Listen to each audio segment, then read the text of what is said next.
Anthony Davis is finally the player we have all wanted him to be. Ever since that bubble season and championship, we have all expected Anthony Davis to truly emerge as the undisputed best player on the Lakers. And in part due to injury, as well as just an overall lack of being in shape, AD has always sort of fell short. But this season, ever since November 11th especially, AD has finally taken his step to become the best player on the Lakers. And this comes from the one thing we all asked of him from the beginning: be aggressive. Since November 13th, AD shot 20 shots a game, putting up 35, 16, and 3. And just for reference, before that stretch, AD was only shooting 17 shots a game. So with that three attempts increase, we can see Davis is finally putting his foot on the gas pedal and isn't going to let up. The Lakers as a team have actually seen an increase in performance due to AD's aggressiveness. I know, that's pretty obvious. But it shows in ways that I would never have expected. Ever since this stretch from the Lakers, they are right now shooting 37% as a team from the three-point line, which is much better than what they were before at almost 30 to 29%. And this is also in part due to a 5-attempt decrease, but I would also argue AD's assertiveness in that paint is opening opportunities for others and really showing his impact. And another place that his impact has to be discussed is his impact as a role man. AD has the best role man impact in the NBA right now at plus 14.9, according to B-Ball Index. This 15 points Anthony Davis is getting from being a role man is obviously going to help open opportunities for others and therefore help the team as a whole step forward. So now, guys, before getting into the deep analysis as to why Anthony Davis is really stepped forward as the Lakers' best player, first, like and subscribe. You guys, we're almost to 100 subs. We're at 91 right now, at least when I'm recording this video. Let's get to 100. Let's end this year off strong and continue to build something great. And now let's get into the analysis. So in this first clip right here, we're going to see a change in AD's mindset from the last 2 years in aggressiveness. Here, he misses the first attempt and just goes right back up, showing that frame and really taking advantage of his size to get the foul. And here we're going to see as AD and company move up the court, he's going to see right here, it's off this pick and roll, it's just him and Lauri Markkanen. In which case, he takes advantage again of his frame to create enough space to get that floater almost. And here we're going to see AD play against one of the best defenses in the league, the Milwaukee Bucks. And again, this roll man impact is really going to display itself here off this pick he made for James. And LeBron makes a beautiful pass to AD and just goes straight for the strong finish on Giannis Antetokounmpo. And now coming up on this play here again, the roll man impact of Anthony Davis creating from Russell Westbrook. AD goes down and immediately knows it's time to go back up on a possible Defensive Player of the Year, Brook Lopez. And in this next clip, we're going to see the tandem of Russ and AD off this dump from Russ into AD, who off Pat Connaughton and Brook Lopez goes for the strong dunk. Again, showing that AD is far more aggressive and assertive, which is more suitable for his game. Now here you see he's got Brook Lopez one-on-one and immediately knows he could, again, take advantage of his bigger frame and go and get the drive. And at worst, he gets contact and gets the foul.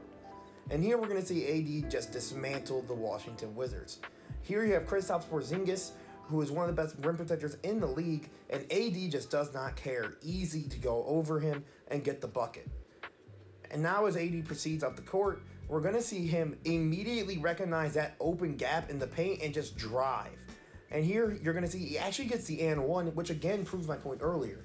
AD's aggressiveness creates for himself in so many ways. Now we're going to see the defensive transition. Here, AD is going to get the ball off this bounce pass from Lonnie Walker with a wide open space to the rim, again, for an easy 2-point opportunity. And now we're going to look at what I was discussing earlier. AD creating opportunities for the Lakers. Here we're going to see LeBron on the right corner. AD gets the bounce out, and then boom, easy three-pointer. Again, AD is creating now for this Lakers team because of his scoring gravity, as you're going to see the cut here. And again, AD is going to open this opportunity. You have Dennis Schroeder with the cut. Austin Reeves wide open at the top of the key for a three.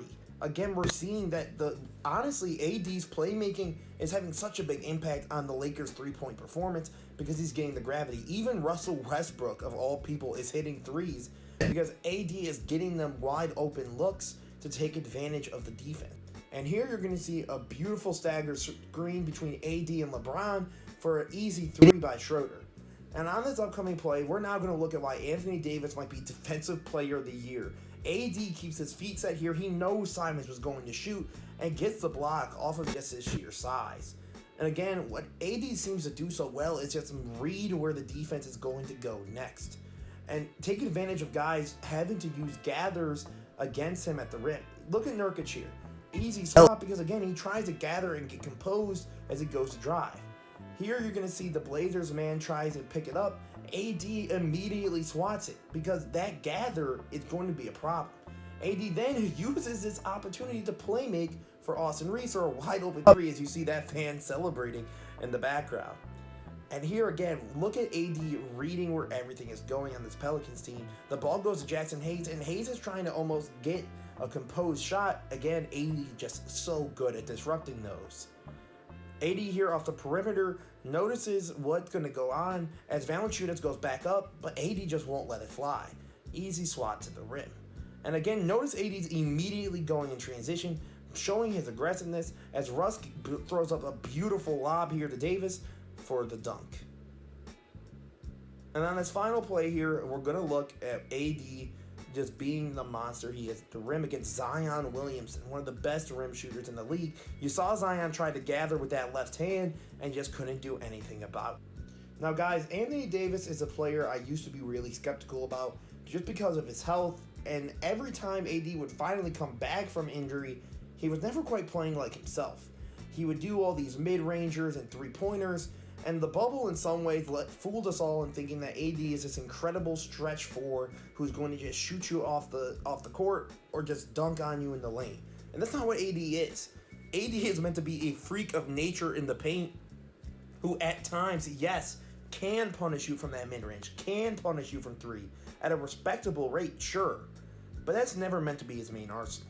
He's finally getting back to what he does so well, which is attack. And through attacking, he's creating opportunities for others, whether in the paint or at the three-point line, which is something that the Lakers were struggling with because, again, everybody was just shooting threes, AD included.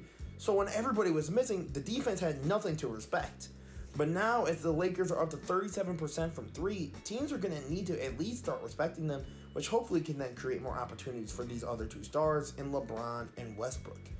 AD is finally making this team his own, which is something that everyone thought would have happened earlier on. And honestly, I love to see it. Guys, this is Emster Knows Hoops. Leave a like, subscribe, leave a comment. Let me know what you guys want to see next. This has honestly been one of the most incredible journeys I've ever been on, and getting to almost 100 subs in less than a month is beautiful. So thank you guys. This was Emster Knows Hoops. Have a good one.